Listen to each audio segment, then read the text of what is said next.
Hello, everyone. I'm just going to wait a few minutes to let some people come in, and then we'll get this webinar started.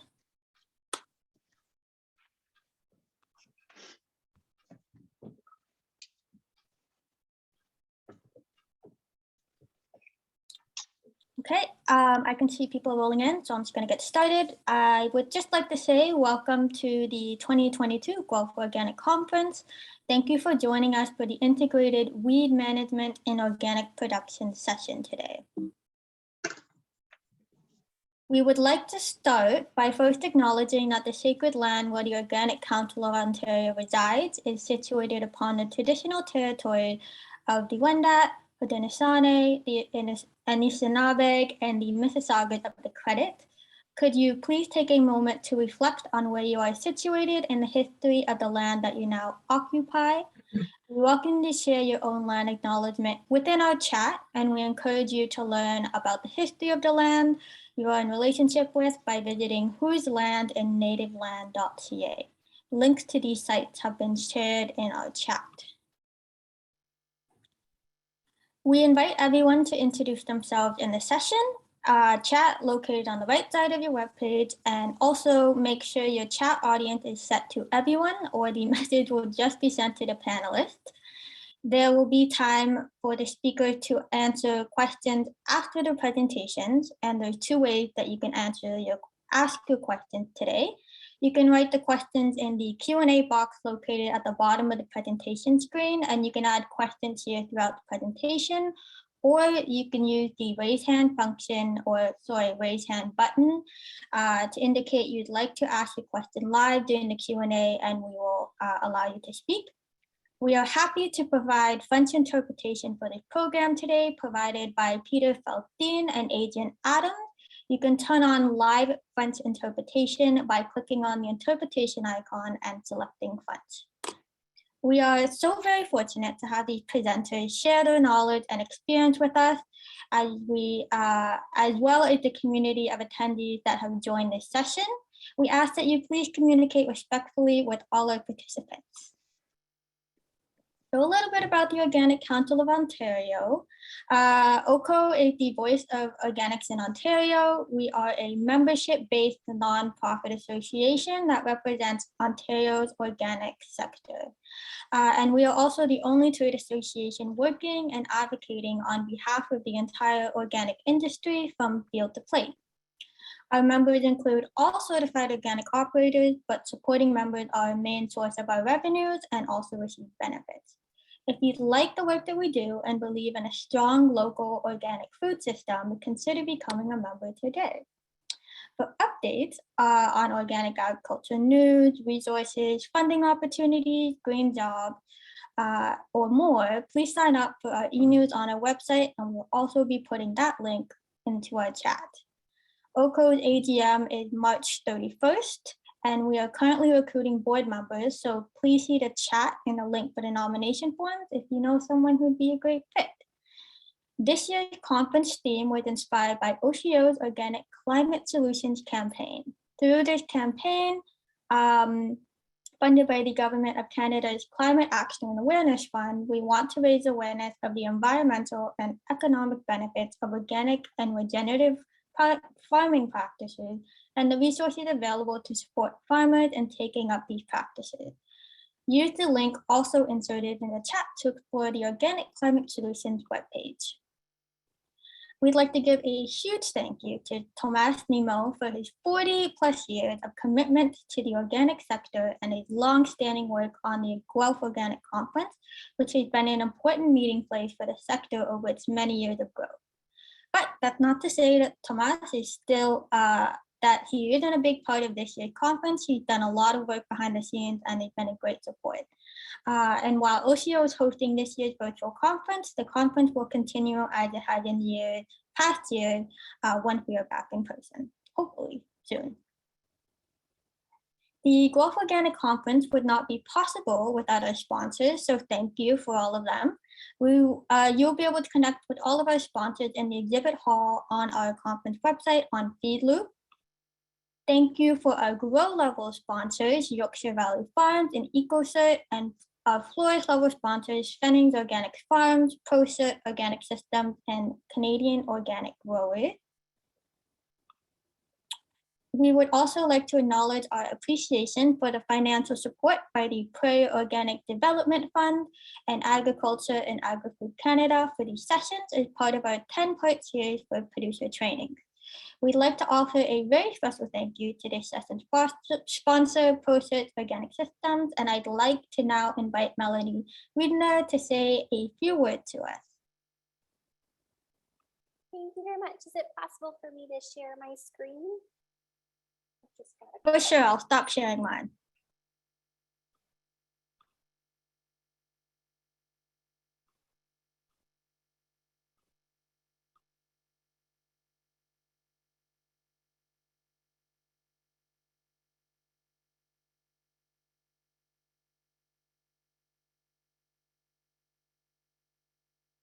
Okay, can you see my presentation?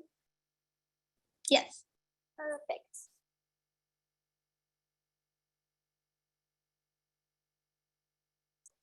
All right, well, thank you very much for the quick introduction.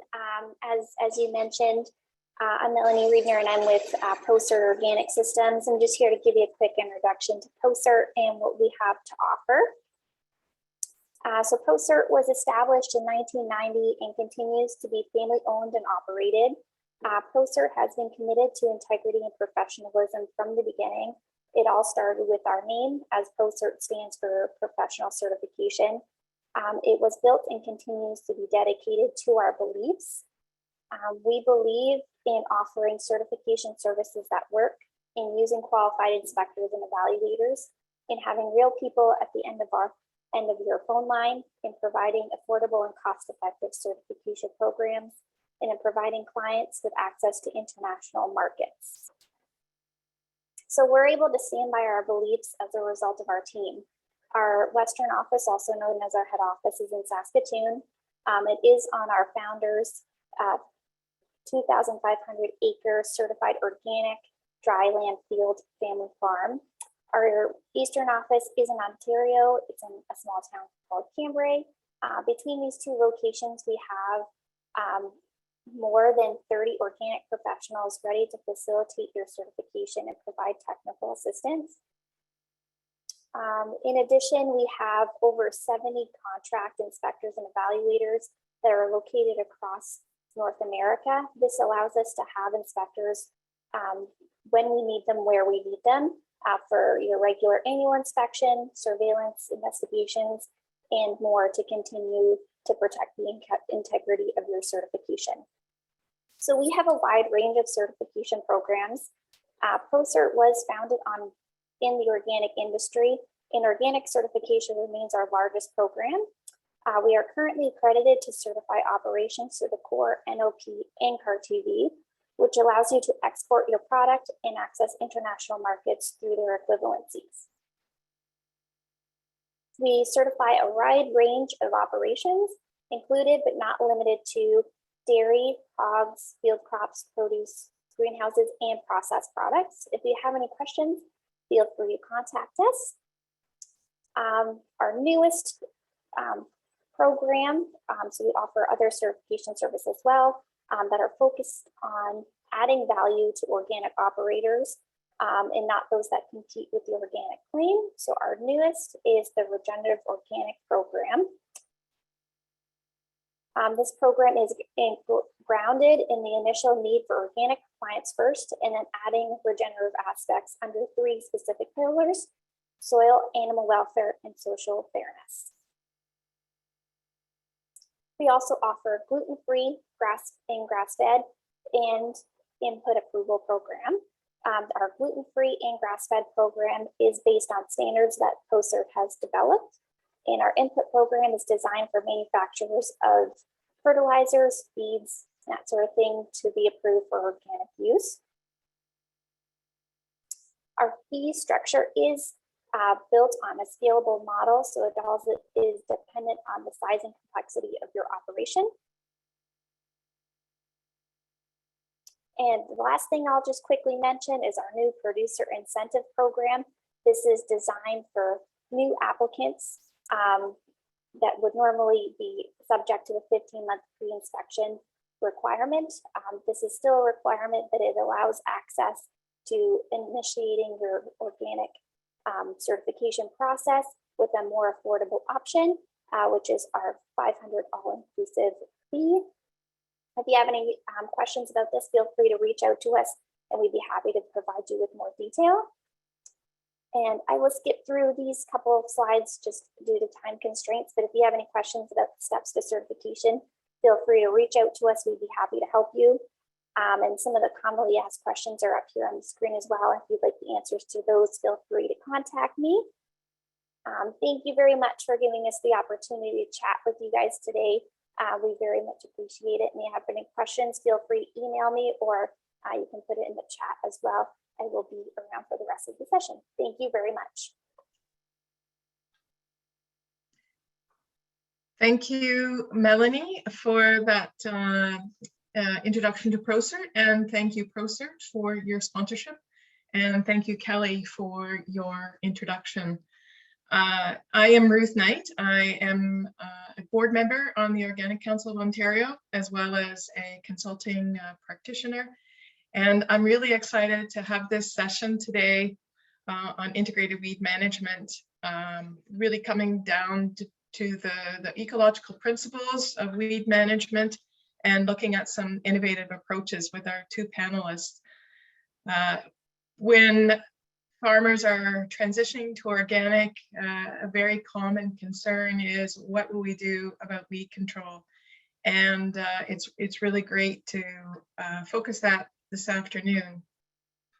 Our first speaker is Eric Gallant. He's at the University of Maine, where he teaches sustainable agriculture program and conducts research on ecological weed management in diversified organic, vegetable, and grain cropping systems. His past research projects focused on the multiple stressors, or the many little hammers, and I was relaying to Eric that his work with Matt Liebman and that Sentinel paper on the many little hammers has really had a profound impact, and the term has stayed well over time. He also is working with projects to support foundational management in basic and applied research on the physical control of weed seedlings. So welcome, Eric. It's a great pleasure to have you here this afternoon. Eric will have a presentation and will answer some questions, and I think we'll have lots of food here for discussion. So Eric, please. Great, thank you, Ruth. I'll go to sharing my screen here.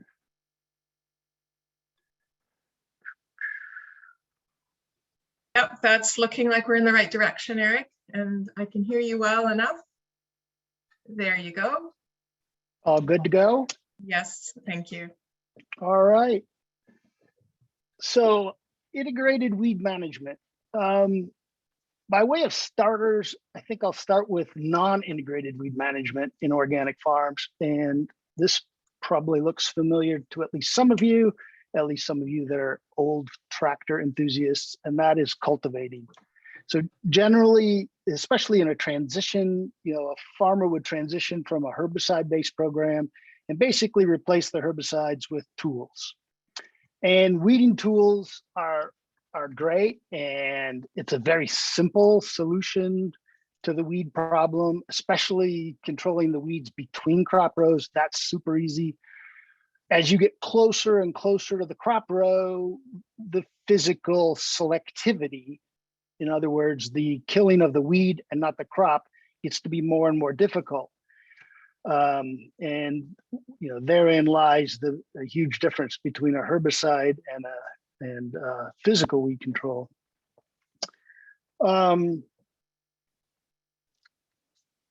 It's not to say that it's not an effective and simple solution. There's a lot of great successful farmers that invest in tools. Here's a well-known organic farmer, over 30 years of experience, 30 acres of organic farms, and tools. And it's a lot simpler than that other method. Their system is so beautiful, so elegant. Jim's referring to sort of a multiple stress, zero seed rain strategy of the Nordells. So physical weed control is something that organic farmers typically rely on. The problem with physical weed control is that really three problems. The first is low and variable efficacy. The second is density independent efficacy. And these two things result in typically an increasing weed seed bank, so that the next year when you have low and variable efficacy and density independent efficacy, it gets worse and worse and worse. So let me start off with just a little bit of background there. So efficacy is basically the proportion of weeds that you kill when you go out to cultivate. And we measure this quite simply. It's good for the local student economy. We put a plot out here. We're measuring it in some corn. We mark a spot in the corn. We go out and we count how many weeds do we have. So that would be our before cultivating density of weeds. We come through and remove our quadrats, cultivate, wait 24 hours, count again. How many weeds do we have after cultivating? That's our post number. And then the difference between these two can be expressed as a proportion of weeds killed. So say 50% in this example. Well, here's an experiment that I kind of wish I would have never done. I did this back in 2012, and we went out to a 5-acre field at our research farm. And it was 5 acres of silage corn we planted. And I picked 140 spots in these 5 acres randomly, put down flags, overseeded the entire field about 10 days after planting corn, overseeded it with condiment mustard. You can see the condiment mustard seedling up here. And then when the condiment mustard, so now we've got a uniform field, one soil type, we've got one crop, we've got one weed, one species, condiment mustard, as a surrogate for wild mustard. It's not quite as gnarly as wild mustard, but it's not bad. And when the condiment mustard was in the cotyledon to one leaf stage, our farm manager cultivated with an old IH cultivator with sweeps on it. And we went out and measured survival, calculated efficacy. And here's the data set. This is a histogram showing you efficacy at each of these different categories. Most of the spots in the field was in this bar right here with a mean efficacy of 67%, which honestly is pretty high compared to some things we've measured since then. I will comment though that if you wanted to think about the mean efficacy of Roundup herbicide, think about what that must be, 95%. Anyway, the part that surprised us, it surprised me at least, was this range. It basically, there were spots where we were killing 0 weeds, and there were spots where we were killing 100%. So this huge range, and with this, average of 67%. And so we've done this several times now, and typically are finding this just relatively low mean efficacy, anywhere, depending on the tool or the conditions, anywhere from 25% to 60, 70% would be high. And always this huge range or a lot of variability. All right, so low efficacy and high variability is something that we're just seeing as a problem no matter what physical weeding tool we're looking at. Now I want to talk about density independent efficacy. And sorry, it's a bit jargony, but I can't think of a better title for it. But essentially what it means is that the proportion that you kill is the same whether you start with few weeds, a medium number of weeds, or a whole bunch of weeds. All right, and so what does that mean? Well, if you start off here, and here's a graduate student cultivating some wheat in this case, We're doing some inter-row cultivating of wheat. Let's assume that she counted 40 crabgrass per square meter, and we use that other efficacy data of 67%. So we cultivate and then we kill 67%. And you could be like, woohoo, I killed 67%. The density independent efficacy should make you think like, oh shoot, 33% survived.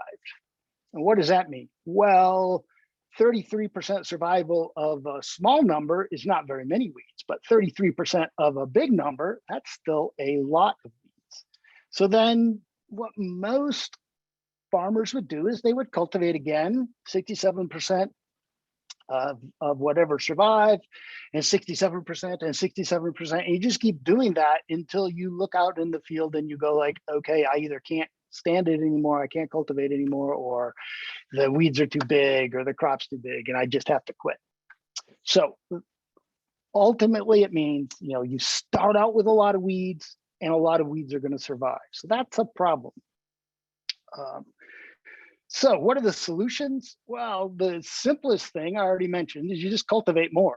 Keep going, 67%, 67%, and so on. I'll give you a couple of examples about cultivating better, but that's not really the theme of what I want to focus on today. But we are making some progress on how to cultivate better.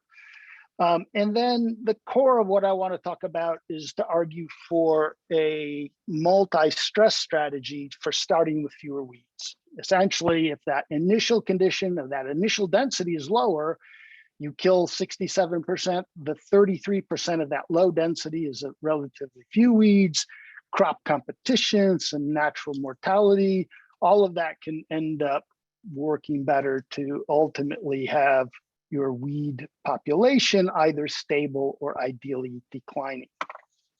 All right, cultivating more. Yeah, you don't need me for that. Cultivating better. I'll just give you a few general principles here. We've been doing a lot of work with farmers to look at physical weed control and improve physical weed control. Just as an aside, I've spent pretty much my whole career working on ecological multiple stresses. And I came to a realization about 5 years ago that all the great little hammers that I had been working on weren't going to be able to have a satisfactory outcome if we still end up using physical weeding tools that are only giving us 25% control of the seedling stage. We need to raise that efficacy. I'm not going to talk about all of these. I just have one example that I want to give you related to tools, but we always start with the tools because they're shiny and cool and just way fun. But so many times I go to farms and the soil conditions that they're attempting to cultivate in are just terrible. Highly irregular seed bed. And while you may not need a dead level flat seed bed for cultivating or for growing a corn crop, you do need it for tools to work really well. So your seed bed needs to be level, relatively free of stones and residues if possible. Or if you've got those things, you need to think about what tools you can and cannot use.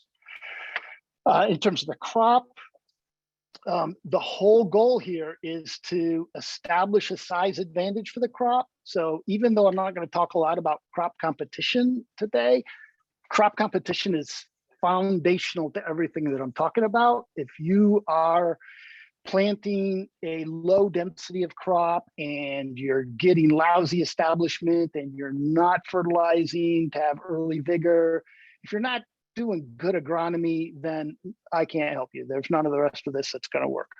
So you're trying to set yourself up to have the crop have a winning size advantage, and then competition is asymmetric in that the big get bigger and then they win. That's a quote from Jake Munroe, a great ecologist from Denmark. The big get bigger. All right, and then the weeds target small weeds. And when I say, I'll show you what I mean by small, but usually what I mean by small is not what many of the farmers I work with think of as small.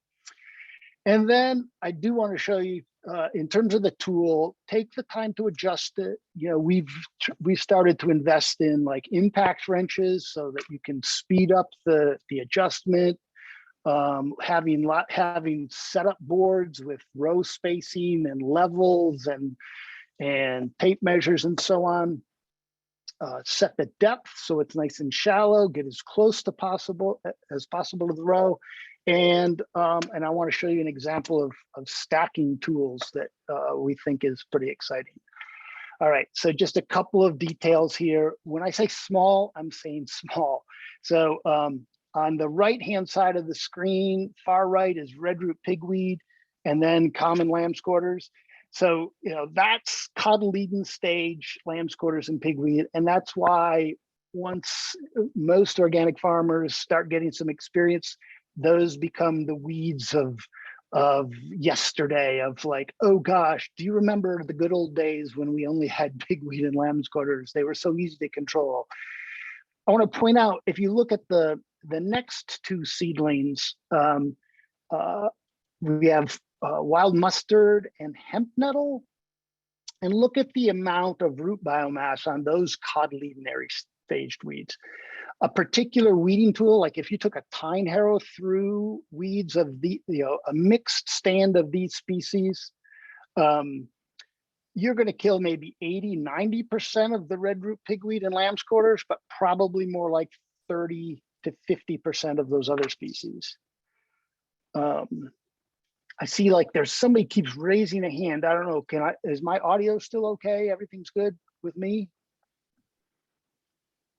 I find it's okay, yes. Okay, all right, so small weeds, get as small as possible. I want to have just a little sidebar here on stacking tools, because this was some of the most exciting new work on physical weed control. And this came from Brian Brown's PhD work. And we imported a cultivator from the Netherlands, from Hock. Excuse me, it's a steerable cultivator. So this just brings to the point that you know, either having a human guidance system or a camera guidance system allows you to get these tools closer and closer to the crop row. And if you, especially if you're doing vegetables, if you're thinking about doing any hand weeding, you know, every centimeter closer to the crop row you get, you multiply that by the number of weeds per acre that somebody doesn't have to hand weed, and you can start seeing how quickly you can pay for a tool that can get a centimeter closer and so on. The thing that we liked so much about this particular set of tools was that we were able to fit a whole bunch of bits on here. And this is exactly how the machine came from Koos Havelier, the president of Hock. And this is a 2-row system. And here's just one of the crop rows. I'll point out this red line. Imagine that is a row of beans or corn or something.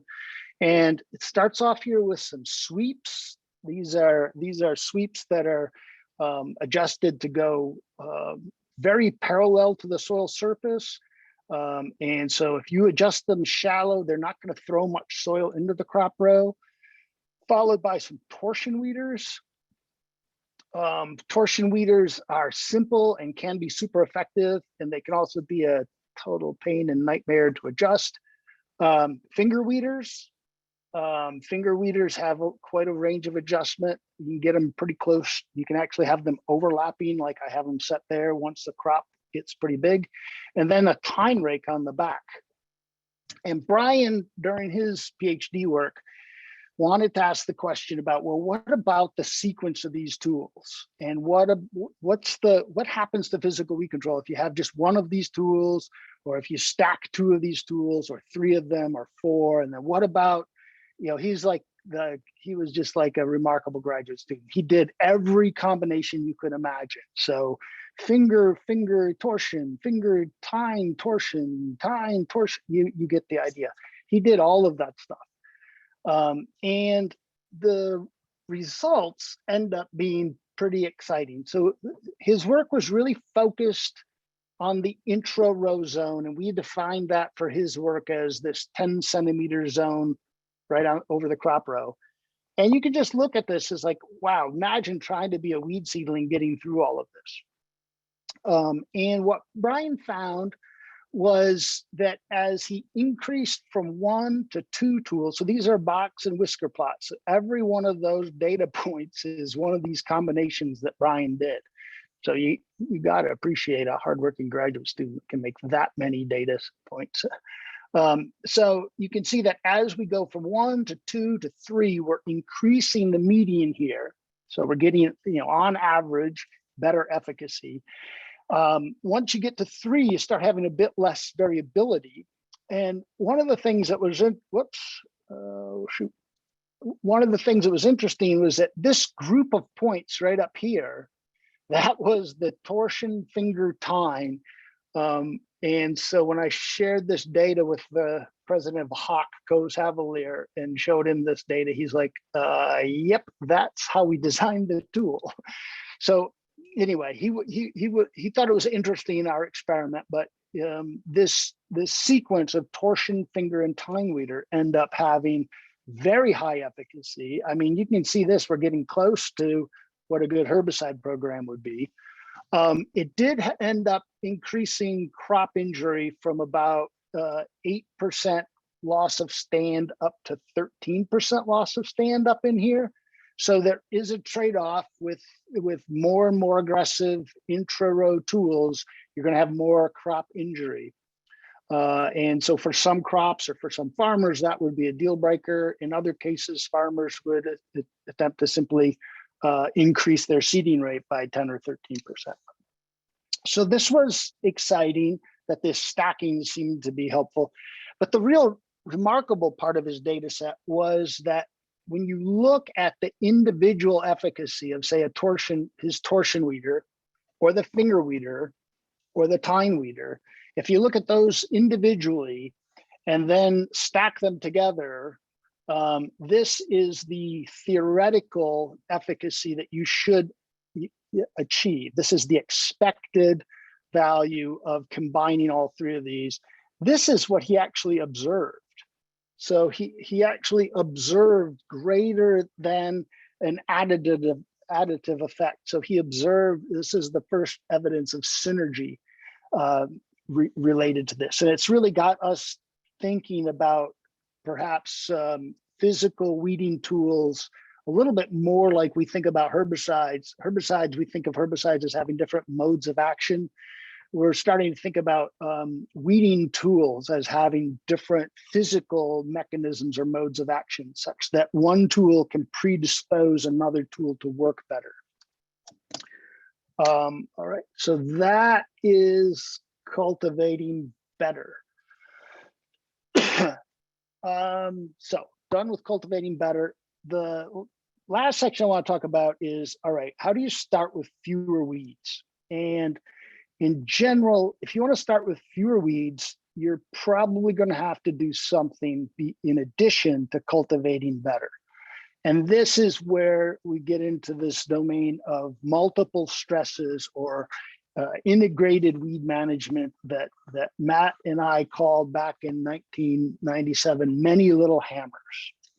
The gist of this is, if you think about, this is an annual weed here. This is the weed seed bank. So the seed bank are these seeds that are on or in the soil. Seeds germinate and make a weed seedling. This makes an immature weed. We have crop weed competition. The immature weed, if it matures, it sets seed, and then the seed rain occurs, and so on. And so the general way that we think about this is, instead of putting all of your weed management focus on how do I kill the weed, kill the weed, kill the weed, kill the weed seedling, it's not that we ignore that, but rather de-emphasize that and think about all of these other aspects of the weed interacting with its environment, the ecology of a particular weed. All right, so how do we manage this relationship with crop competition to make sure we have high levels of crop competition? Can we preempt seed rain? In some long season broadacre crops, no, you can't. In some other short season vegetable crops, it's or cover crops, it can be fairly easy to have a disturbance event so that you preempt seed rain. What about the seeds that land on the soil? Are there ways to improve seed mortality through predation, for example, or decay in the soil?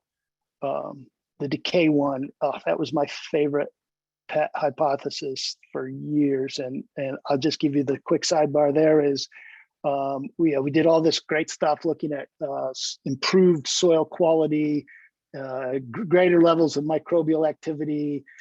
Does it increase the microbial decay of weed seeds? And the quick answer is no, it doesn't. So that arrow there, not so important. This arrow is the most important one in terms of seeds that are in the soil. If they're in the soil, the best way to get them out is to try to get them to germinate. So this is many little hammers, and there are so many great hammers. This is kind of why weed ecologists like me just love this concept, because there's just an endless array of very fascinating things to think about. On the other hand, it's also why farmers like Jim Crawford look at this and they're like, oh gosh, this is just crazy complicated. I just don't want to deal with it. Or some of you may know or have heard Stephen Shirtlife from University of Saskatchewan. And one time I was given this type of lecture at a session along with Steve, and he got up behind me and he says, oh, that is so cool. But I'm just telling you, when I get up in the morning, I'm just not thinking about how to make my life more complicated. I just want a cup of coffee. So anyways, I get it. And there's plenty of reasons why farmers don't do this. I guess I would make sure that you're, choosing, you're choosing your crop for all kinds of reasons. Make sure you're planting good seeds, transplanting if possible, and using high density and good agronomy for crop competition. I gave you a few examples for cultivating here.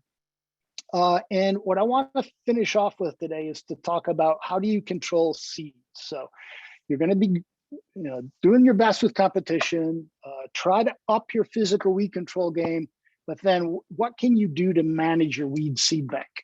And I'm going to give you 4 examples here, and they're in my order of importance: preempting seed rain, germination, solarization, and then lastly, predation, just because it's just so cool. And yeah. All right. But before I go into this, I have a little sidebar. This is the interlude part of the talk. And I want to tell you just a brief story about some interviews that we did back in 2011, 9, 10. We interviewed 23 organic farms, vegetable, grain, and dairy farmers in northern New England. We visited all of their farms, took soil samples, measured the weed seed bank on these farms, and here's the seed bank data. Now, so the y-axis here is the density of germinable seeds per square meter to a depth of 10 centimeters. That's how deep we took our core. And here's our 23 farms, just numbered 1 through 23 from low to high. And just to orient you, I've done these sort of measurements for many, many years. In my judgment, low would be this one farm here that was below 3,000 germinable seeds per square meter. Now, that might sound like a lot of seeds, but keep in mind that from a weed's perspective, why does a weed produce so many seeds? Well, because most of them are not going to make it. And true, most of the seeds in the seed bank are not going to make it. But as the density gets higher and higher, the proportion of those that do gets higher and higher. So most of these one low farm, most of the farms were in this 3,000 to 10,000 range. And then there's quite a number of farms up in here, all the way up into, I think this is my friend Mark Guzzi's farm, 25,000 per square meter. And he's always sort of proud that he's a fishing friend, and he's always like, yeah, I won that seed bank thing back in the mid 20s. we see a wide range of kind of weed pressures on these different farms. I want to point out that there are really happy farmers, successful farmers along that whole continuum. So I'm not judging here. You can be whoever you want. And there's some farmers that are doing a great job at that low end. And like I said, my friend Mark, he's a very successful and happy farmer, and he's got loads of weeds. But I will say that what you can choose to do is going to be somewhat dependent on your seed bank. If you have a low seed bank, it gives you more options in terms of what you can grow and how you can grow it than if you have a really high seed bank. The thing we learned that just blew my mind, though, when we looked at the interviews, were the farmers' seed bank beliefs. And here are some quotes. I'm fighting somebody else's weed. It's not really my problem. They left them there 40 years ago, and I'm still dealing with it. Oh yeah, mustard seeds, they're 80 years. Oh, velvet leaf's 40 years or something. 1 year's mistake, and you're gonna pay for it for 10 to 15 years. I'm sure you've all heard some of these sorts of things. And what I realized upon reading this is, understanding these, analyzing these interviews, was that it turned out that I was the problem, that I love these like seed longevity stories. And I would talk about the weed biology and ecology at a farmer meeting, and I'd show them something like this. This is from Beal's seed burial study.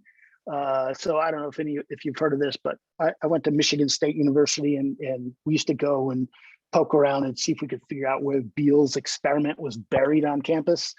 So back in 1879, this botanist buried a bunch of weed seeds in jars with moist soil, and then they would take them out every so often. And here's a paper from 1981, and after 100 years of burial, there was 21 seeds of this verbascum species, 1 seed of mullen verbascum thapsus, and 1 of some malva neglected, what is that, mallow kind of thing, that was alive after 100 years. Or here's a quote, reports of seed, I've used this one too, 1700 years for Chenopodium album and common lamb's quarters and spurry. And this is from Odom. Odom is like the father of modern ecology.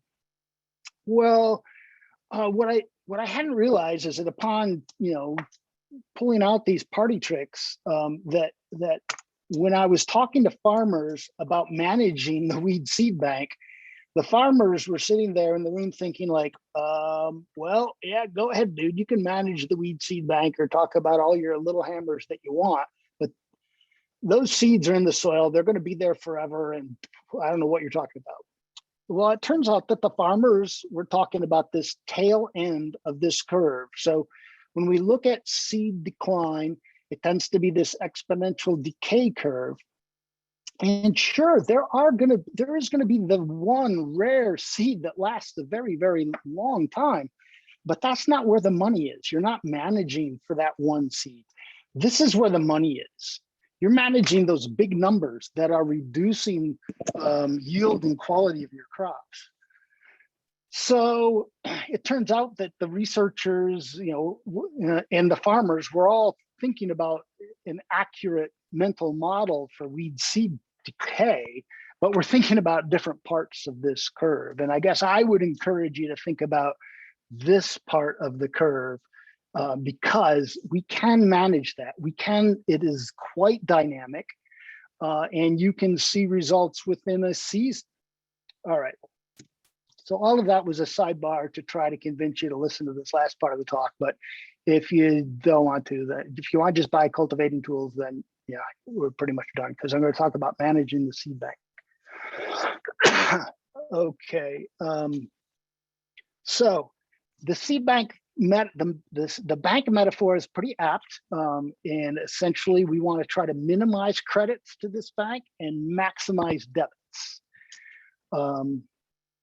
And the minimizing credits is by preempting seed rain. So if you go out and you see a pigweed plant like this and it's got flowers on it, and you rub it between your hands and you see shiny black seeds, you're not preempting seed rain. It's already been reproductively successful and you missed it.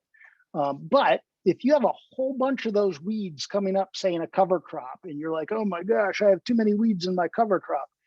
I don't care about weeds in a cover crop if you're going to terminate the cover crop before they set seed. If you're going to do that, then the weeds are just you can consider the weeds part of your multi-species cover crop mixture then. All right, preempting seed rain. We did this out on some farms. This is a vegetable farm. That's my friend Mark right there. And we went out and we picked some spots on farms and we completely eliminated weeds for the full season. So we had 0 seed rain in these different plots of ground. And then next to that, we had whatever the farmer's normal management was.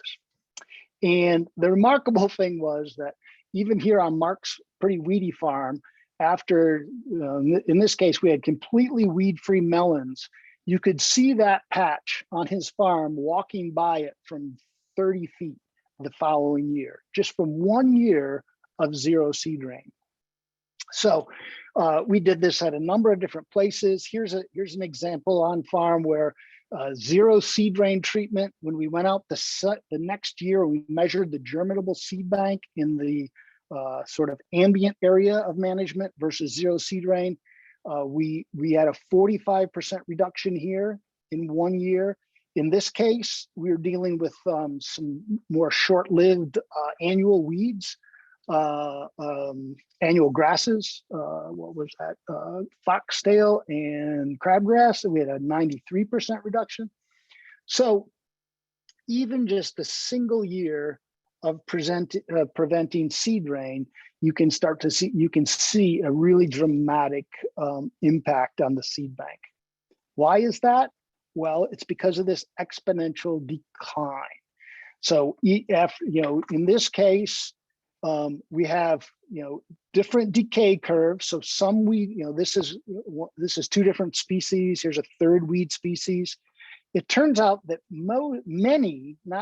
probably most of your annuals, so most of your common annuals, like lamb's quarters, pigweed, foxtail, your annual grasses, they have a half-life that's somewhere between 7 months and a year.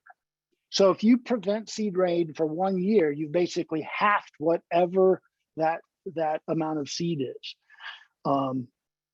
In this case, the half-life is longer and longer. So this approach is not going to work so well, for example, for, somebody's going to ask the question, what about wild radish? Yeah, okay. Wild radish has a half-life that's out here at around, 2.5 years.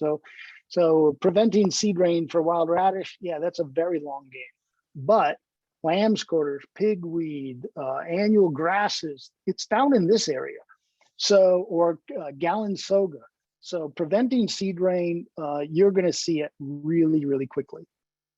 Again, this is not so easy if you're only growing, cereals and soybeans and corn. Yeah, okay, preventing seed rain, that just sounds like crazy talk. But if you're a vegetable grower, diversified vegetable grower, there's a whole bunch of crops you can grow that are very short-lived, and so you're going to terminate these, or cover crops you can grow that you can terminate, so that you're going to have no seed rain. All right, so that was the first example. So assuming that you didn't do that, or you're not able to do that, or you didn't like that idea, once the seeds are in the soil, the best way to get them out of the soil is to encourage them to germinate. Yeah, there's just, once they're in there, they're designed to last in the soil. So, and the example I want to give you is from perhaps the most remarkable ecological weed managers I've ever met, and that's Ann and Eric Nordell of Trout Run, Pennsylvania. And the Nordells, they farm with horses, but that's somewhat incidental to the story. They have extensive land, so they were able to set up a rotation of basically having half of their farm in vegetables and half of their farm in cover crops. And they would rotate vegetables to cover crop, vegetables to cover crop. So in this sort of cycle.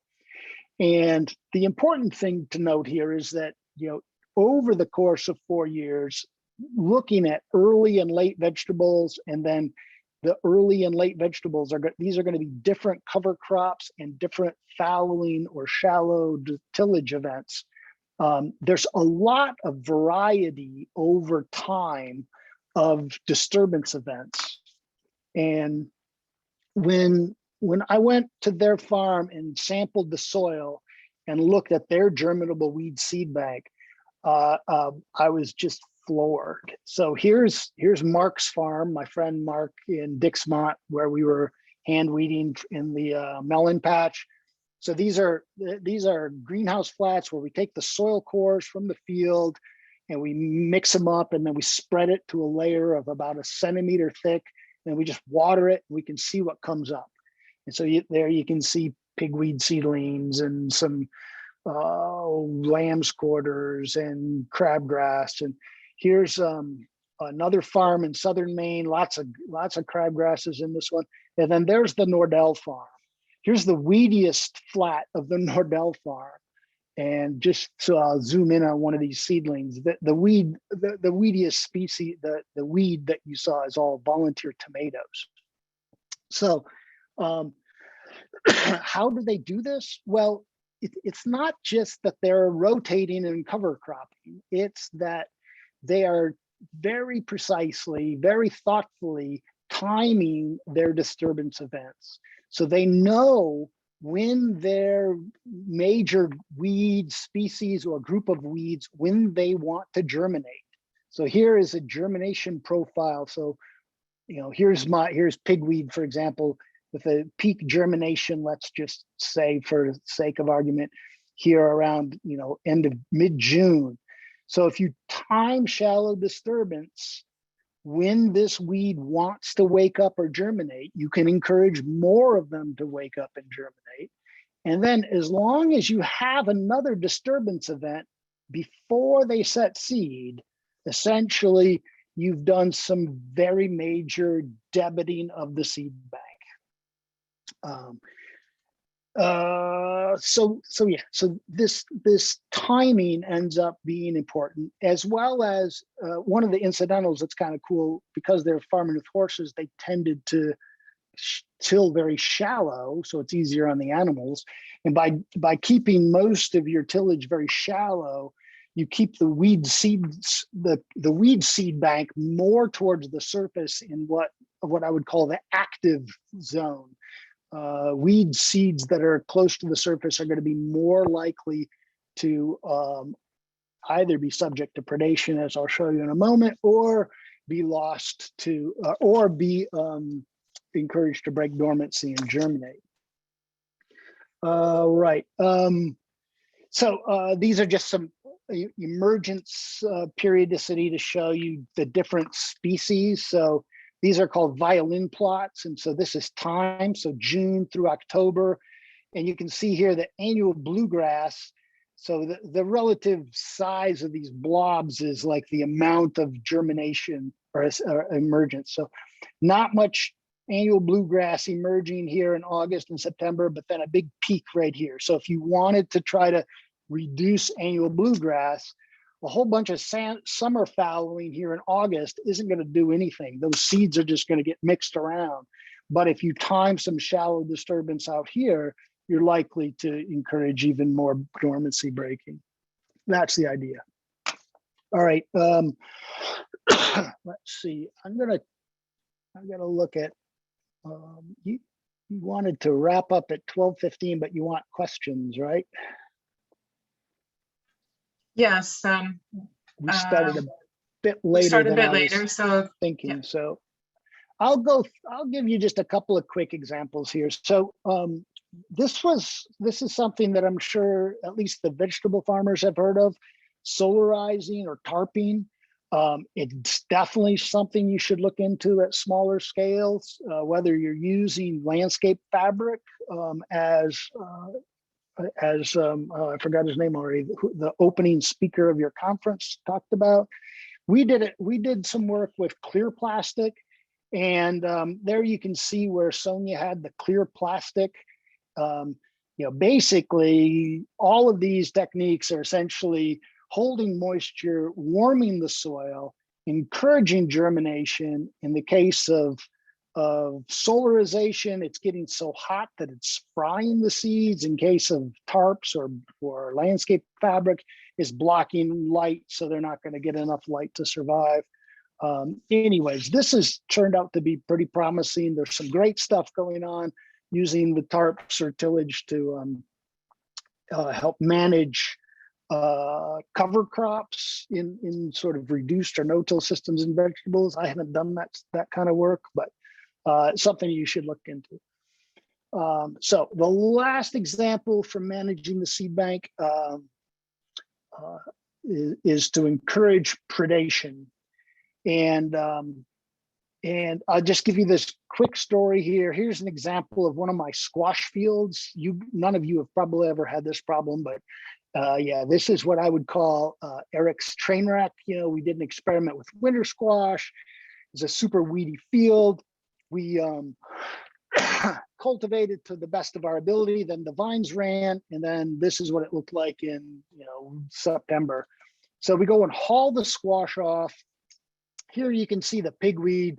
What I was talking about, if you rub that in your hands and you see those shiny lens-shaped seeds, you're like, oh, bummer. But you do what any good ecological farmer would do, is you flail mow it off, and then you plant a fall cover crop, because fall cover crops are awesome. And then you just look at that, you're like, oh, that's not so bad. Isn't that great? Well, yeah, that's great. But the problem is, you've just taken all of those weed seeds that were on the soil surface, and you've now done exactly what those weed seeds wanted you to do, which is to incorporate them into the soil, to protect them from predators, to encourage deeper, more complex dormancy, and to make them persist over time. And so once they're buried, little granivores like this, or birds or crickets, they're just not going to find them. They'll find there'll be a little bit of predation by larvae of Harpalus rufipes, but on the surface, these animals can eat a lot of seeds. Once they're buried, no. Even a millimeter of soil reduced Harpalus predation, I think about like 90% in some of our experiments. So it doesn't take much burial for these animals to not find it. We did some pretty cool stuff though, looking at fall no tillage. So basically the idea was we would keep the weed seeds on the soil surface by doing no-till in the fall. Here you see these cages. I put these cages out. They have course screen and window screen. And the idea there, they're buried in the ground, is that there are no animals that can get into those cages. And so inside the cages, the weed seeds are protected. Outside the cages, the weed seeds might get eaten by animals. And we then come back in the following spring and measure the seed bank with soil cores, like I've talked about before. And this just seemed like such a cool idea. And the first year we did it, and we looked number of seeds inside the exclosure, inside that little mesh house, 28,000 per square meter. Outside, 28,000 per square meter, no difference at all. And I'm like, oh, what a bummer. This is a 3-year experiment. So we did it again because we said we were going to do it for 3 years. And the second year, it was like, oh my gosh, this is so cool. Inside 62,000, outside 36,000. Huge amount of seed and remarkable reduction by the animals outside of those exclosures. And I wish I would have just stopped the experiment then, because then I could have said, fully 50% of the time, predation is just amazing. But we did it again, and no effect at all. So predators, I love predators. I kind of quit working on predators because they're just too fickle. I think they, even these ground beetles have interannual population cycles that just make them unpredictable. But even if they're not there, keeping your weed seeds close on the soil surface is just always a good thing. And here's the farmer, Rob Johansson, and this is in April, and it's a solid sod of lamb's quarter seedlings in April. And he's just totally psyched because these things were all on the surface. They germinated because of some freak weather or whatever. And he knows he's going to harrow that field and kill all of those. So there's just a massive, massive debiting of the seed bank. All right, so that's the wrap up then. So yeah, cultivating more, that's easy. I think if you are cultivating and you haven't been looking at ways to cultivate better, there are some tools you should think about doing. You should think about getting closer to crop your rows, either with human guidance, or if you're on a larger scale, you should be looking at camera guidance and side shift systems. And hopefully, you know, even though starting with fewer weeds is more complicated, I think that there are some fundamentals that you can focus on to start having really marked success fairly quickly. And I think that in face of a changing climate, at least, you know, there's just a whole number of reasons why I think farms that have lower mean density of weeds are going to be poised to be more nimble and be able to you know, do more things that they want to do than farms that are on that really high level weed seed bank situation. In order to get there, this is sort of my current conceptual model that we're not going to do it just with little hammers and seed bank management, but that combined with great cultivation could establish this virtuous cycle leading to this declining weed pressure over time. I want to call your attention to two resources. These are both authored by Chuck Moeller, who is recently sadly deceased, a remarkable scientist. And they're both, you can download them both, and they are incredible. The rotation can tell you about the Nordells and all sorts of aspects of crop rotations. And then this relatively new version book here, Managing Weeds on Your Farm, has all of this sort of ecological weed management stuff of many little hammers, plus details on a whole bunch of weed species that you may be interested in. Details on the biology of 30 species or something like that. I got to make sure and shout out to these awesome graduate students who did this amazing work, as well as to our federal government, the USDA NIFA program, for paying for all of this. I want to give a shout to a new project we're trying to get going, this physical weed control forum that's open to the public, but has member-only posting to try to have high quality content related to physical weed control. And then our really cool YouTube channel, Zero Seed Rain. So there we go. Not quite as short as I was hoping, but yeah, I can do questions now. I guess maybe I can look at the question and answer box here. Oh, I can help you, Eric. Thanks very much. And okay. I'm really excited to point out that we have over 120 participants in addition to the panelists and the people here at OCO, so I'm really excited at that.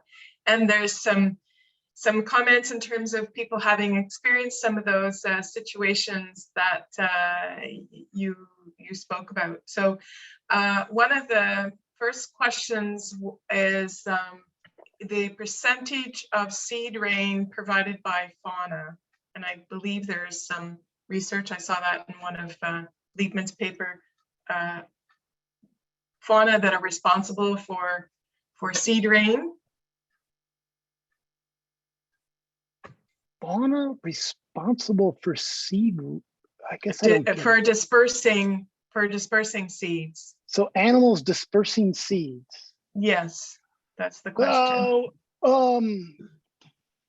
Let's see. There's been, yeah, I don't know that work really well. The two examples that I'm familiar with, one is ants in Australia, where indeed ants were scavenging quite a lot of seeds, in particular small like bluegrass and ryegrass seeds, and then pulling them back into their ant middens, as well as some work by what's her name, Emmy Renier at Ohio State with earthworms, Lumbricus terrestrius, grabbing what was it, ragweed, giant ragweed seeds, and bringing them into earthworm middens, which would actually then sort of plant the weeds.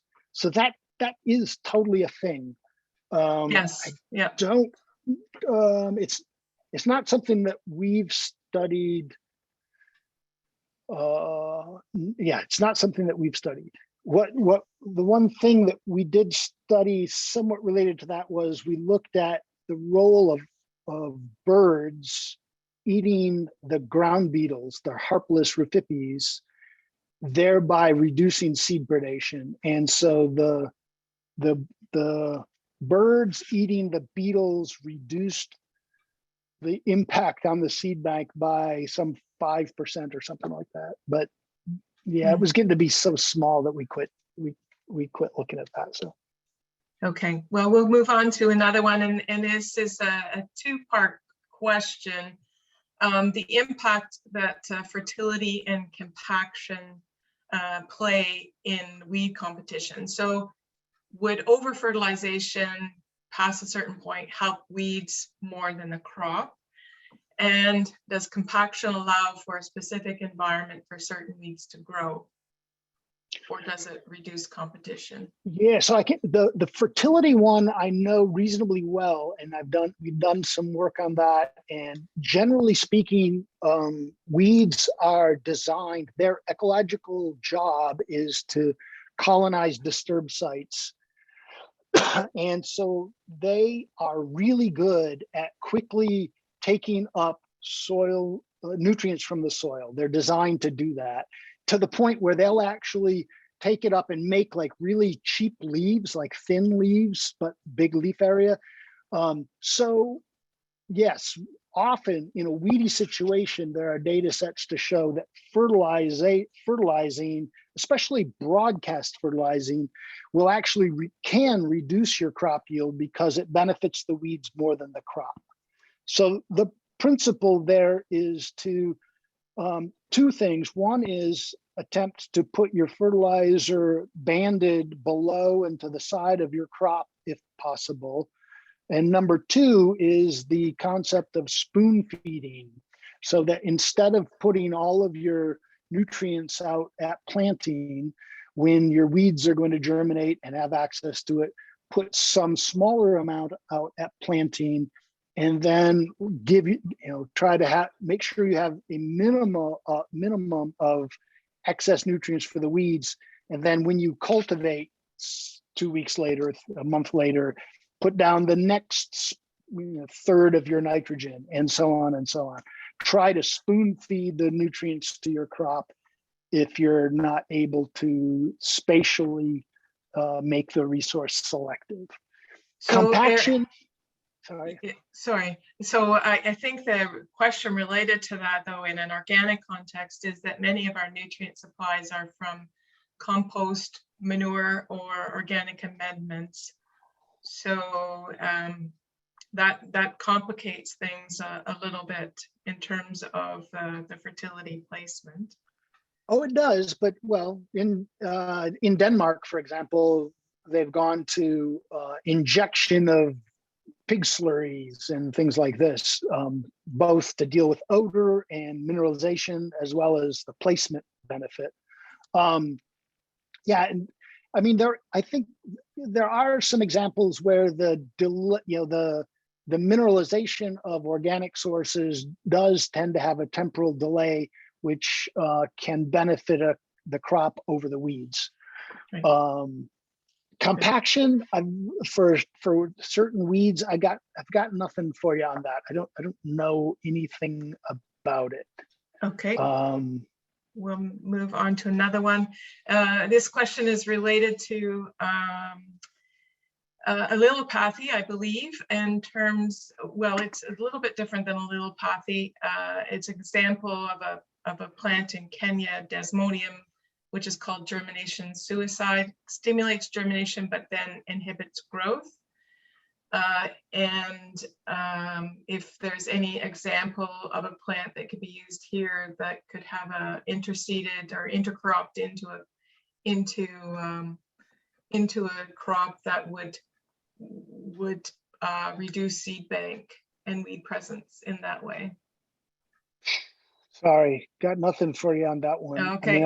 I mean, I read enough about parasitic plants to teach like half of a lecture on it every 2 years, but I don't work in it at all.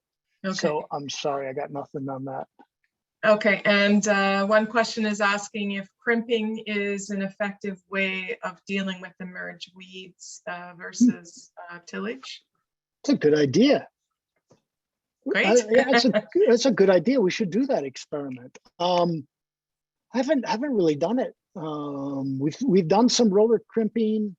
Roller crimping again is at least in our experiences, we've had some good success if we've gone into a site that had a low weed seed bank, so that it escapes through the pore stain, the thin layers of residue were lower. But let's see. I think you'd have to look at. I think a lot of weeds are designed with more of kind of a modular growth habit. I'm just thinking of some examples where I think crimping them is just going to bend them over, and I just don't see it. Yeah, no, I changed my mind. It's not going to work at all. Okay. We actually did stuff where we were pulling weeds even before we found seeds in them, and the mother plant would allow, the seeds could mature in a mother plant that was laying on the surface if it was fairly close to maturation. So I don't think the rolling is going to work. Yeah, I think we find that also with clipping, that the seeds then go down, lower down on the plant. There's a question here. It always comes up in terms of organic weed management and the use of tillage in organic systems relative to carbon sequestration and erosion. And how do you respond in that particular discussion? That's it's a huge problem, and it's a good thing to think about. And I guess the position where I am right now is that if you're doing the type of physical weed control that I think is ideal, it's done very shallow and it's done in dry soils, and so that is, and it's that is not the same as tillage in terms of causing organic matter oxidation. I've tried a couple of times to get money to test that hypothesis, but right now people make a connection between moldboard plowing, chisel plowing, disking on through down to physical weed control because it's cultivating. But running a rotary hoe or some finger weeders through is not the same as a field cultivator in terms of moving microbes around and breaking open aggregates and encouraging organic matter oxidation. It's just totally different. I mean, in terms of the trips across the field and compaction, that's a real thing. But again, we don't have data on that either. Okay, and another question is in terms of the ideal timing to cover and tarp after tillage. There's quite a bit of interest in terms of it. I think the ideal thing is to do it right away. So you do, if you could shallow till, and then if the soil is not moist and you had access to irrigation, you might irrigate and then tarp. We tried some experiments where we actually did some cultipacking to try to till, cultipack, and compared that to tarping. But I think if you do it, fairly soon after, you're fine. I mean, you got a fairly wide window to work with there because even if you do have some things coming up, as soon as you tarp it, they're going to die. So. Then there's another question, and I saw that in one of the pictures, the slides that you showed Gallant. So it's Gallant seems to cause a very big headache. Yeah, Gallant is one to, if you don't have it, it's one to make a wanted poster on your farm so you can teach people what it is. I think the one thing about Gallant soga is that it tends to have very, very low dormancy. And so if you keep the seeds at the surface, it's Gallant soga and crabgrass are both very big problems for us, but they both have relatively short-lived seed bank half-life. So they don't make a persistent seed bank. So if you can keep them in the soil surface, and shallow tillage will encourage them to germinate, then it's just a matter of trying to preempt seed rain. The other thing is think about putting some corn or some other really aggressive shading crop. They also, Gallant soga tends to do best in very high light environments and does not as well in shaded crops.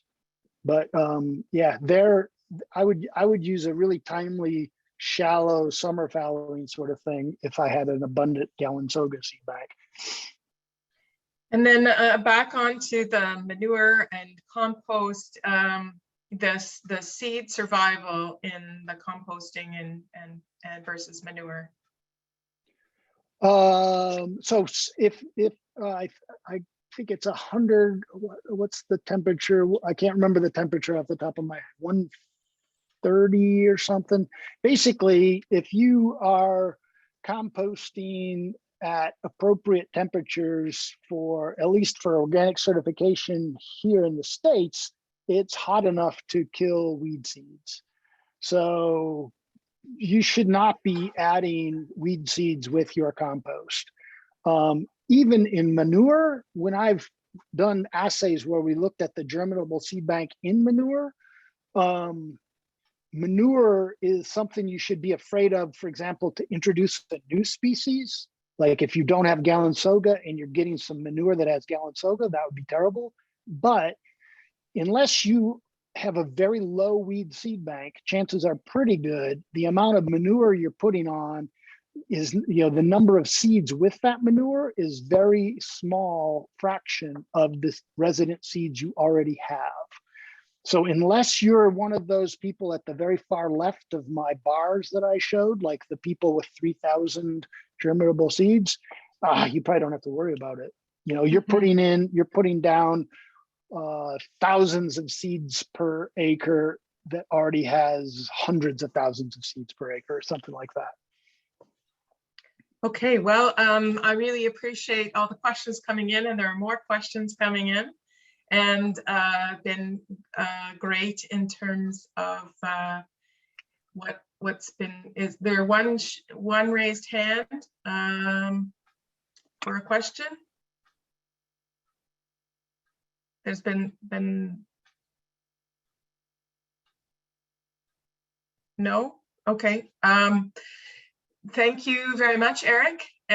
We really appreciated that discussion, and there's a lot in terms of these multiple approaches. So always an opportunity to learn more, and many people thank you and commiserate also on that, shallow tillage. So thank you very much.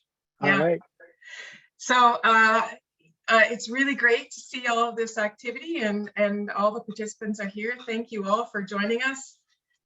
You may have missed the introductions, but you've come in for this midsection. So thank you for joining us. And I'd like to now introduce Jake Munroe. He is a soil management specialist for field crops with the Ontario Ministry of Agriculture, Food and Rural Affairs. I believe you're located out of the Woodstock office, I think. And he has expertise in soil fertility, soil health, and cover crop management. And he shares his knowledge with field days, plot demonstrations, and presentations with Ontario farmers on best management practices to improve soil health, nutrient management, and crop production. Jake is a certified crop advisor. And over the last 3 years, he has been working with a number of cooperators in Ontario, looking at the effectiveness of no-till innovations. And I am happy to have Jake here to join us. There's a couple other of the participants here in the audience that hopefully we will also get some of their comments. So go ahead, Jake. Okay, thanks very much, Ruth. And I'm just going to pull up my slides here. Okay, I'll assume you can all see that just fine unless I hear otherwise. That's So, good. okay, perfect. Thanks for the invitation to speak in this session. And first off, I really enjoyed that session from Dr. Gallant. I think that a lot of the concepts that were introduced, I think are going to apply to what we've learned in this project over the last 3 years. So please, watch out for that. And it sounds like, I think Eric mentioned he can stay on. So I even be curious towards the end to hear from kind of a weeds management perspective, some of the observations that you might have from what we've seen in these trials. So as Ruth mentioned, I've led a trial on cover crop based organic no-till soybean production since 2019. So we've had 3 full field seasons. I've had the pleasure of working with some really great and progressive farmer cooperators, and we've also done small plots. So I'm going to jump into it right now and share with you what we've learned over this period. First off, this is the variety of organizations that help support the research. It was funded through an Ontario Soil and Crop Improvement Association Tier 2 grant. And now it's actually being funded just to kind of wrap things up by the Canadian Agricultural Partnership. And then you can see all the different companies and organizations that either donated seed or resources or funding. So thanks very much to all of them.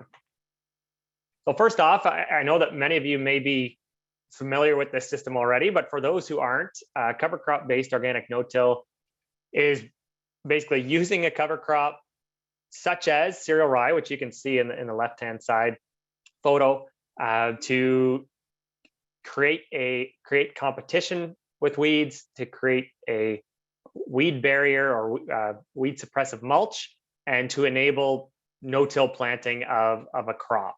And in this case, because it's been the crop that's been looked at the most in other jurisdictions, and it's also the one that is most likely to be successful within the system, we've looked specifically at organic no-till soybean production, again, using roller crimped cereal rye.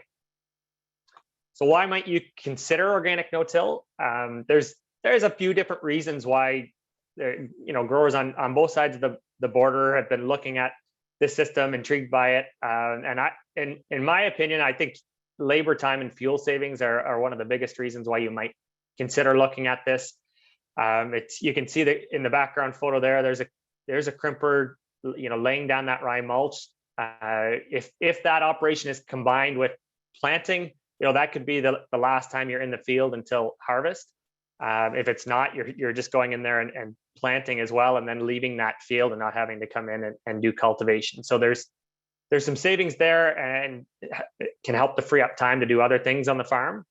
There's an argument to be made that this can kind of accelerate soil health improvement. You're putting down a big mat of biomass, and that can help contribute to building the soil organic carbon. And in this fall and winter prior, and then even potentially in the winter following the soybean crop, you can have a really good rye crop or rye mulch that can help prevent erosion from happening. And when I say prevent, I mean with some of the stands of rye that you'll see here, we're talking about really bringing erosion down to almost zero with this kind of system. So there's some benefits, but what we wanted to look at was, can this system, which has been proven to work reasonably well in some nearby states such as Pennsylvania, North Carolina, Wisconsin, can it work in Ontario with our climate and with our soils? So this trial as a whole was initiated back in the fall of 2018, and we took an approach of doing kind of 2 different things. So first was having on-farm replicated randomized trials, and I'm particularly appreciative to the cooperators who did this with me, and this was, it took a lot of their time to help set up these replicated strips on portions of fields or small fields within their operation. So you can see an example here in the background. This is our Drayton site. This is the Israel family who cooperated across several seasons with this project. And you can see we had side-by-side comparison of the organic no-till system versus the 30-inch kind of traditional organic soybean production system. So this trial as a whole really was comparing systems, not necessarily comparing specific attributes within the system. And you can see an overhead view there of their plot that we had it back in 2019 as well. But we also wanted to include, a wider range of sites, and there are growers in Ontario already doing cover crop-based organic no-till soybeans. And so what we did, myself along with help from students, and you can see one of them there doing some stand counts, is monitor full fields that were under this production system. And we did that in every year of the study across a variety of different fields.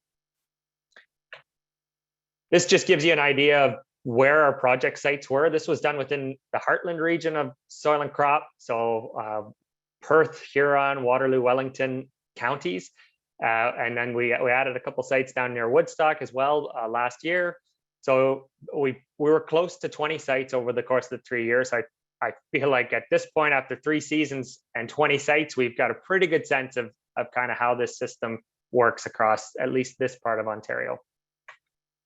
So the key questions that we wanted to ask was, first, is rye going to flower or reach anthesis early enough in Ontario? And that's critical because anthesis, or flowering of rye, is that critical stage when you can crimp it and successfully kill it and lay it down as a mulch. Next, we wanted to know, is rye going to accumulate enough biomass to suppress weeds in our climate and under our types of soils? And again, there's been success in some of the US states, but anecdotally, there's been mixed results in the past in Ontario, but specifically with that question in mind.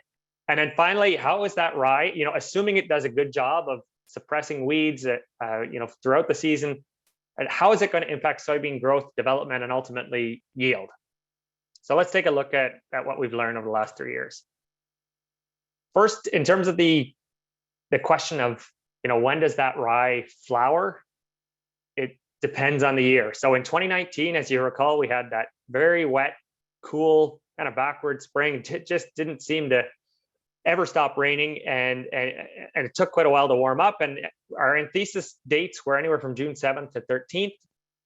And that's kind of at that point we thought was maybe the normal. But we learned, the next year that we had slightly earlier anthesis dates, and actually in 2021 we had a lot of the fields being ready for crimping in very early June.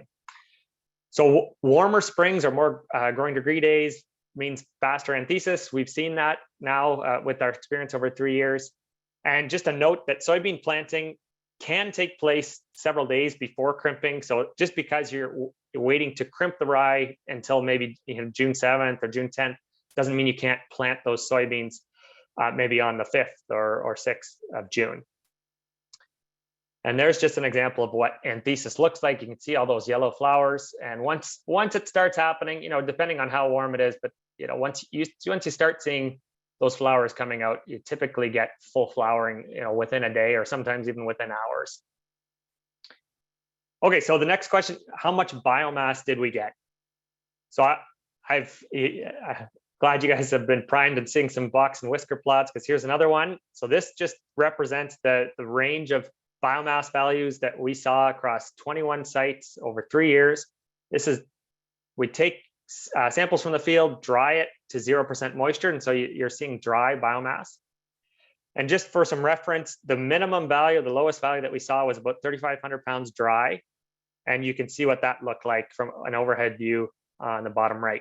So pretty thin. That's really not what we're shooting for with this system. On the other hand, here's an example of something that was at about 7,000 pounds per acre dry. And that's the kind of mulch that we're really looking to create with this system, something that basically doesn't allow light to get down to the soil at all. The median value was 5,000 pounds per acre. You can see that little X, that represents the average value. It was just a little bit higher. So we're basically looking at 5,000 pounds across all sites for 3 years. And half of the sites were between basically 4,000 and 6,000 pounds per acre of dry matter. So what does this mean? If you've looked into the system at all and you've done some Googling, you've probably seen that, from other places like the Rodale Institute, from work done in North Carolina, they talk about 8,000 pounds dry.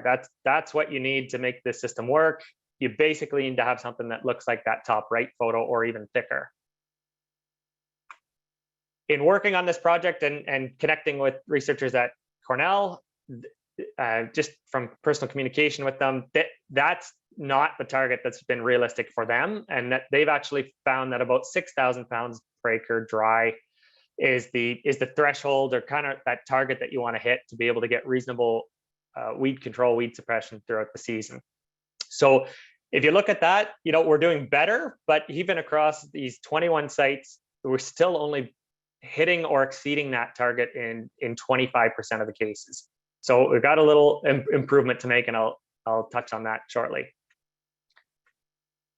Well, the next question was, how effective was weed suppression? And given that I've just shown that distribution of that kind of range of biomass values that we saw, you can maybe already guess at it. And the answer is that it was variable. So in some cases, we had really, really excellent weed suppression. So this is a graph, data collected from my colleague, Mike Cobra, who's our weed specialist. He went out and measured weed density at the critical weed-free period for soybeans. So that's at about somewhere between the first and third trifoliate. And what you're seeing here is plants per meter square. And so this was actually from the site, the Israel family plot near Drayton, and the photo that you might recall from a few slides back. So the density of pigweed and lamb's quarters is fairly high on their farm, and this is what Mike was seeing at that V1 to V3 stage for soybeans. Quite a bit of pigweed and lamb's quarters. They were still going to be going through and doing inter-row cultivation, so it's not like they weren't going to be managing those weeds and bringing down that population, but they were still there. And the rye that had been crimped down, this was a nice thick stand of rye. There was next to no pigweed or lamb's quarters. Foxtail was non-existent, and basically it was Canada thistle at that point that was poking through a little bit, but the weed suppression really was excellent. This is what that site looked like at the end of the year.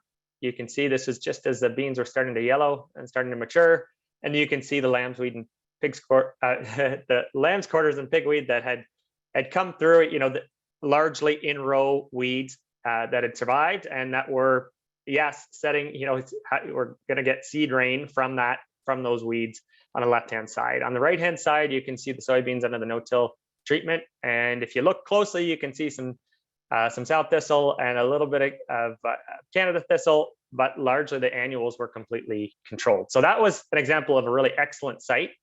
Part of the explanation there is, and the question did come up about nutrients and that the impact on weeds. And this is certainly part of the explanation for that weed suppression, especially when it comes to the lamb's quarters and the pigweed, was that the crimped rye system, it just dropped the nitrate levels down to 4 parts per million, very, very low. Whereas the soybeans in the tilled system, again, this is a hog farm, I should mention. It's got a background of high fertility. It's got regular manure application throughout the crop rotation. And so that nitrate level was 4 times higher and helped it. I'm not a weed scientist, but I would wager to say that that extra nitrogen was helping to stimulate more weed germination and enhancing their growth. Okay, so here's an example of where the weed suppression was really not so good. So on first glance, the roller crimp treatment seemed to do a pretty good job. This was at our Elora site in 2020, and there were 4 primary weeds that were measured: witchgrass, lamb's quarters, pigweed, and white clover.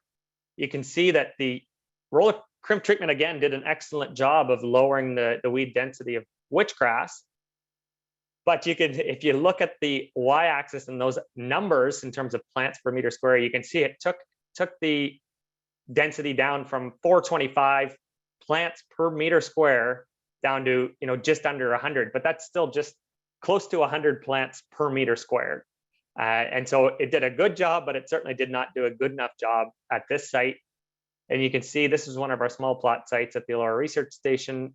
And on the left-hand side, this was managed, our small plot sites were managed with herbicides for our controls with no rye. So you can see a clean strip there. But on the right-hand side, you can see that still relatively high density of witchgrass came through quite strongly and caused significant yield reduction. So an example here of where our biomass was not nearly strong enough. There was a very high weed density, weed seed bank, and the system kind of fell apart. Okay, the next question was, how does rye affect soybean growth and development? And this is a really interesting one. And for anybody who's done this system before or seen, a field that's been grown into crimped rye, this will look familiar to you. This is at our Bornholm site in 2020 in mid-July. And you can see the soybeans, they just start slow under the rye mulch. It's cooler environment, keeps the soil a bit more moist. And those beans can tend to look a little paler to start the season and don't grow as vigorously. They also need to make their way up through what is sometimes quite a thick mulch. And so this is pretty characteristic that we'll see those beans lagging behind at least a growth stage, sometimes a bit more, and typically, be about half the height of the no rye control, in the month of July. If things go well with this system and there's adequate moisture, this is what you can have by mid-August, and it's kind of like flicking a switch. It's amazing how really in between July and August, those soybeans underneath the rye or with the rye underneath as a mulch, they can just take off. They increase their leaf area, look nice and dark and fully canopied. This was solid seeded beans, full field, one of the sites we monitored in 2019. So very vigorous growth and good photosynthetic capacity there. We've also seen, however, that in this system, sometimes that switch from kind of slow growth, pale leaf color, it just doesn't happen as you would expect. And this happened in 2020 across all of our sites, and you're going to see that reflected in some yield data shortly. But this is what soybeans looked like at our Seaforth site. Again, these were solid seeded, 7.5-inch spacing, and they still just didn't quite look right even in mid-August. And this again was a year that was below average in terms of precipitation in the spring, but that persisted throughout the growing season, and that is a risk with this system, and I'll speak to that a little bit more. So we did measure soil moisture at these sites, at the small plot sites across several years. This is just showing a data logger and some of the sensors that we had in the side-by-side strips. And this just kind of backs up what I was showing there in the 2020 season. That was, again, dry. It wasn't actually necessarily as dry as 2021, but it was below average. And you can see here that rye took up quite a bit of moisture compared to where it was killed off ahead of time. So you can see this is just volumetric water content. It's about half the value. This is at a 2-inch depth, so about the depth of seeding. And we planted on June 8th at this site, and you can see even later into June that soil moisture deficit still existed. In 2021, we had again pretty similar conditions in the spring, very dry throughout the month of May, and you can see again at our Bornholm site on the left-hand side that photo showing that the rye, the transpiration because of the rye, and it's tremendous water demand when it's out heading and starting to flower, dried out that soil profile to the point where you can see our seeds really weren't put into moisture. And I don't think we would at this site. I don't think we would have been able to get deep enough to get down to moisture. So instead, we put them at about 2 inches and waited for a rain. So again, highlights the risk with this system. And you see there was plenty of moisture where that rye had been sprayed off early. So there was moisture to be had, but this rye can pose a risk there. Okay, into the yields, which I know is probably what a lot of you are interested to see. I'm going to break it down by 3 different categories. The first one is the strip trials sites that we had on certified organic farms, and we had 3 of these over the course of 3 years, really over 2 seasons. And then I'm going to show you some other results. So at the Israel farm at Drayton, we had 37 bushels in the first year. We're pretty excited about that. Felt like we could make some tweaks and maybe get that up a little bit closer to kind of their tilled average. Unfortunately, in 2020, we really had a disappointing year, and actually that was seen at both the Seaforth site and the Drayton site. We got yields in the mid-20s, and again, there were some other small factors at play, but generally weed control was decent, or weed suppression was decent. And I wouldn't say greatly influenced yield, but we ended up, I think, suffering from moisture deficit throughout much of the season. And so had disappointing yields, and that brought the average here to about 28 bushels compared to the 42 bushels for the tilled system. So not looking very good there. But let's look at our other strip trial sites. And these were the ones that were done on small plots at Elora, Bornholm, the outdoor farm show near Woodstock. And you can see here that we had actually somewhat stronger yields, an average of 34 bushels per acre. Again, much lower than the control. In this case, we were comparing to a conventional no-till control with herbicides, with seed treatments. So, and take that as you will, and maybe compare it to what might be a more realistic 30-inch tillage-based organic yield. But we saw disappointing yields in 2020 across the board. You can see there, those were the lowest. In 2021, with all the rain that we received throughout July and August, we actually, hit a pretty good mark at both Elora and Bornholm, 40 to 50 bushels really in that range. So saw some more encouraging signs when we had, instead of a moisture deficit, surplus moisture throughout the growing season. And finally, here's the summary of the full field observational sites that we collected biomass from and did stand counts in and generally monitored throughout the season. So 11 sites across 3 years. A lot of them were concentrated in the St. Mary's area, but we did have one in Blythe and one at Drayton this past year.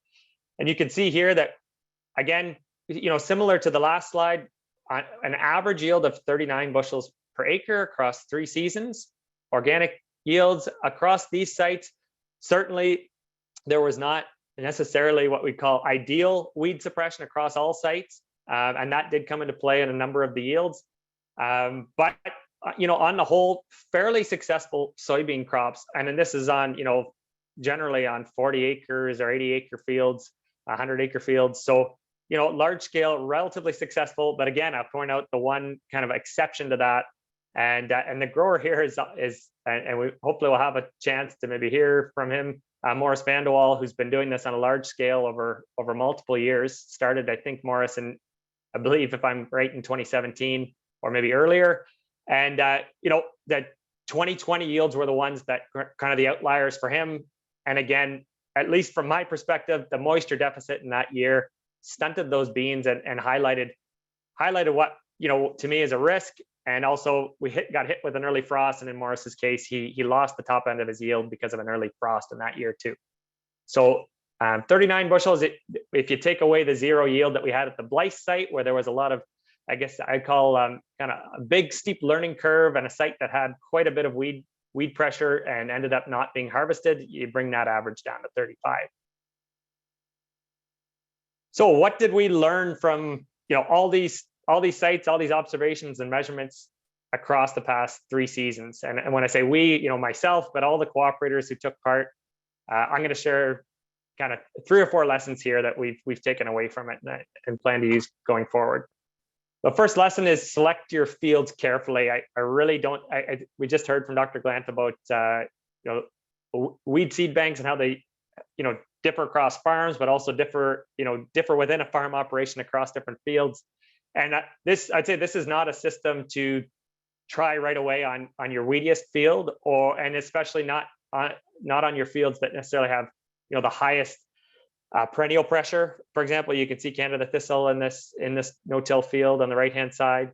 It's also one to be a little bit cognizant of if you're on lighter textured soils or you've got eroded knolls. And that photo on the left shows very, very poor rye growth, and that was taken at the end of May on an eroded knoll. And that was a plot that we actually had to abandon for that year just because of the variability of rye growth. So you want to be sure you've got decent topsoil across the field that's going to be able to support good tillering, good growth, and vigorous competition with weeds.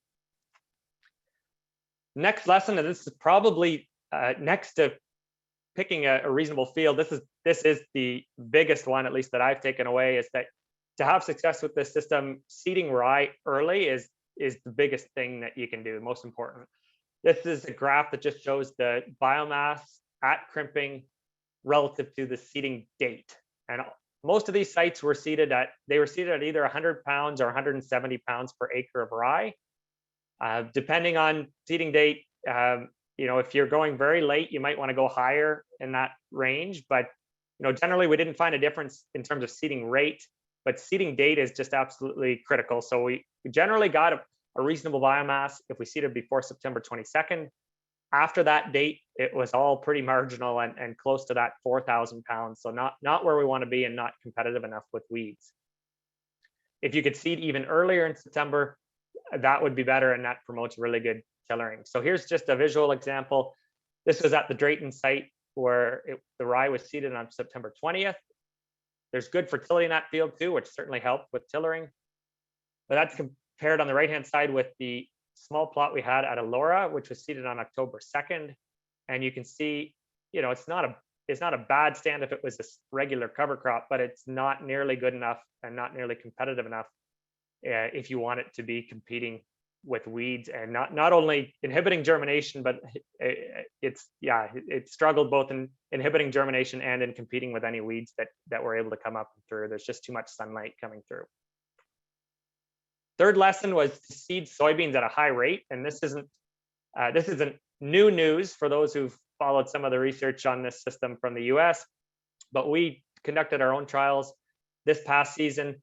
We looked at 3 different seeding rates: 175, 250, and 300,000 seeds per acre.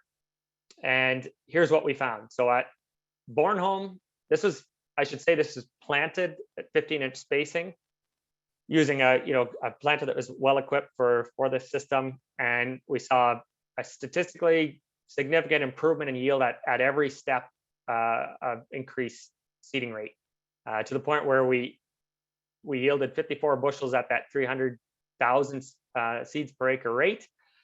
And again, this was the site where the soil dried out because of that rye. I think I know that the germination of those soybeans was delayed, so having an even higher rate was probably more advantageous than it might normally be. But regardless, we saw a real argument to be made for a 300,000 seeding rate. At Elora, the trend was very similar. There wasn't a statistical difference between 250 and 300, but there was a numerical one. And we got it. We broke that 40 bushel barrier by going to 300. I should mention that the Elora site did receive herbicides in this year because we knew that the rye wasn't seeded early enough. So that's the little asterisk by the Elora site. But regardless, with herbicides in that system, we still saw that benefit to 300,000 relative to 175 or 250. The other one to keep in mind, and we learned this the hard way at one site the first year, that was the Blythe site. You either need to use a modified planter, set up for really high residue conditions for this system, or have a really well-maintained no-till drill that you're going into. In most cases, it'll work better before the rye is crimped. So at this site in 2019, soybeans were attempted to drill in the soybeans after crimping, and there was a very thick mulch, and you can see just had a hard time cutting through that mulch and got not quite an adequate stand as a result. On the other hand, here's a stand that was established at the Woodstock site in 2020 using a planter with hydraulic down pressure, closing wheels specific for this system, nice sharp openers, and you got a very, very good stand with that system, even though we had a very thick mulch and it had already been crimped down. And finally, have a plan B if you're interested in this system.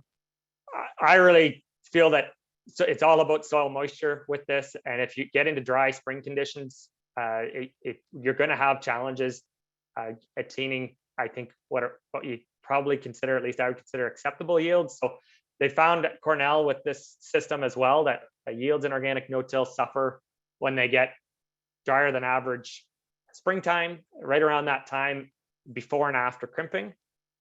We found the same thing in 2020, with those yields that were in the 20 to 30 bushel per acre range on average. And in situations like that, you can work the rye in early. Consider that you've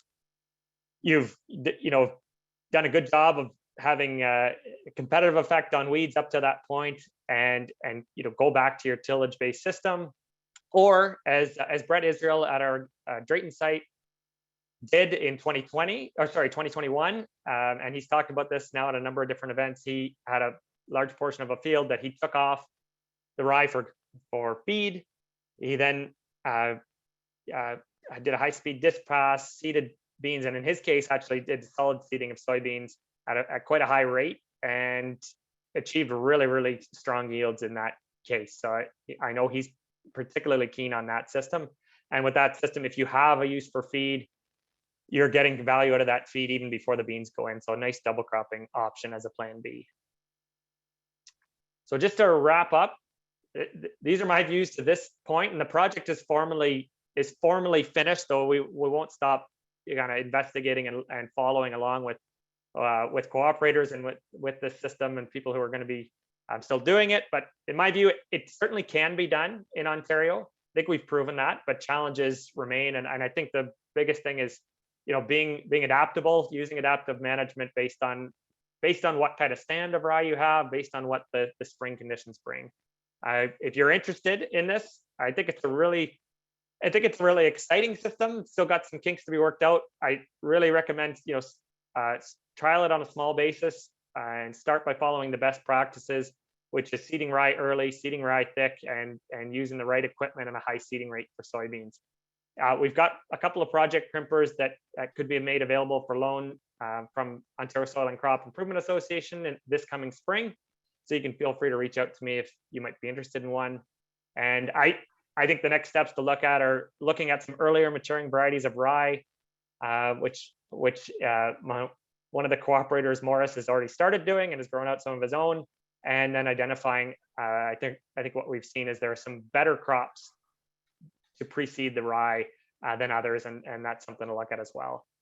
And just finally, a huge thank you to the project cooperators. There's been a number of them over the course of the past 3 to 4 years, and certainly this project could not have happened without their participation, but also their knowledge that they brought to it and everything they contributed. So I'll just put up my contact info, Ruth, and happy to take any questions. Great, thanks a lot, Jake, and thank you to all of your cooperators as well. There are a couple of questions in the Q&A. Many of them you have answered. You are looking at other varieties of rye. You are you may not be looking at something other than rye, but there was a question, a really quick question in terms of, does anthesis change with the planting date? If you can answer that really quickly, and it would be really great to hear from a couple of the cooperators, and we have to end right at 2, so sure. Race to the end. Yeah, so the question about how does rye planting date in the fall impact anthesis date? And I don't have a firm answer for that because we didn't do multiple planting dates to evaluate that, but just from kind of observation across the different sites, it makes a small difference. The bigger difference is really going to be where you're located, and if you're in a more southerly environment, you're going to reach anthesis earlier regardless.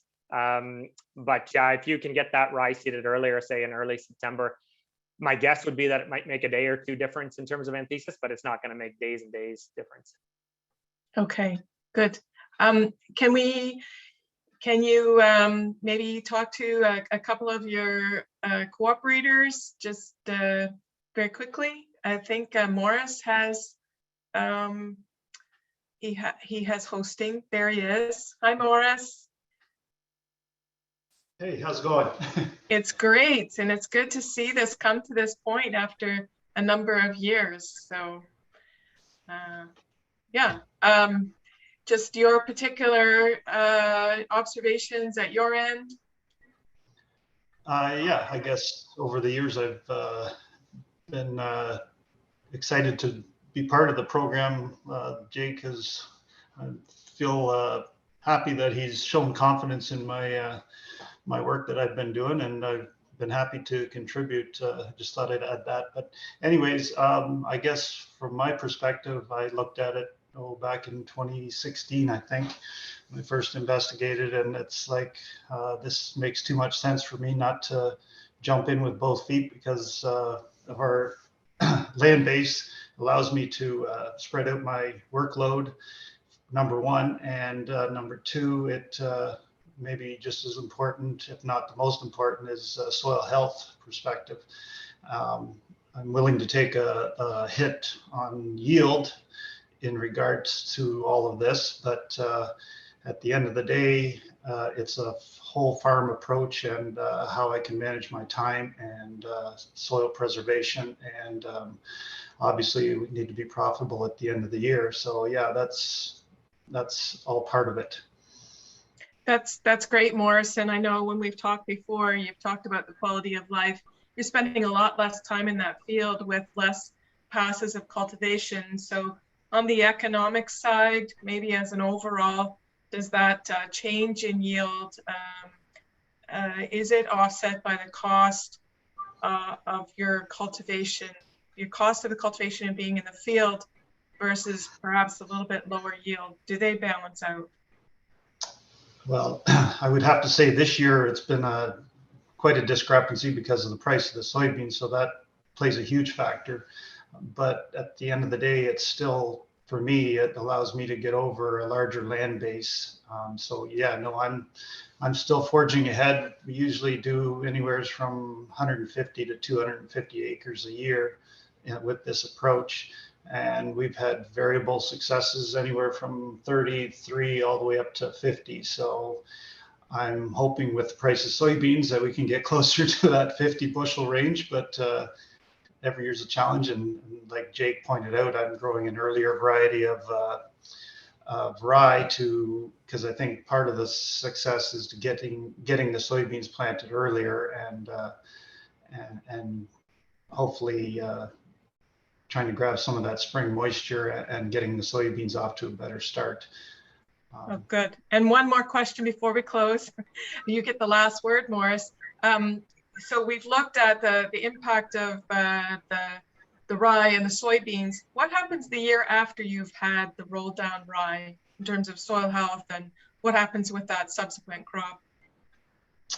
So after the soybean harvest, because I guess one thing I should mention too is we grow a longer day soybean variety to match, because Jake had mentioned, perennial weed pressure is still prevalent in this system. So really most of our weed pressure is just in your Canada and south thistle, perennial and annual south thistle. So that being said, we try to time our harvest after a heavy frost. So in this past year, our harvest was in that November 7th range, which coincided with a good killing frost, and we were able to breeze through our harvest in that regard. But after that, I don't do anything to the field. I just leave it as is, and I've got a good cover going into the spring, and I generally leave the field till well into May, and then I'll do a tillage pass, and hopefully I can get some timely tillage in there to get a couple some flushes of weeds and take them out, and then we go to maybe an edible bean, or if we don't do an edible bean, and this may not allow us to do the timely tillage, but like a canning pea crop, which is an earlier planted crop. So yeah, that's basically all we do. It's kind of not a lot of work in the year that the soybeans are planted. It's really only crimping, planting, and harvest in that regard. That's great. That's good. So we do have to close here. Really like to thank all of the participants for joining us. I believe the recordings will be available. People have been asking that. I'm sorry we couldn't get to other questions. Jake, thank you very much for joining us. And Dr. Gallant, thank you as well, and giving us that good ecological base there to go from in terms of understanding. So thank you all, and yeah, great luck on your coming season. Thank you all. Bye.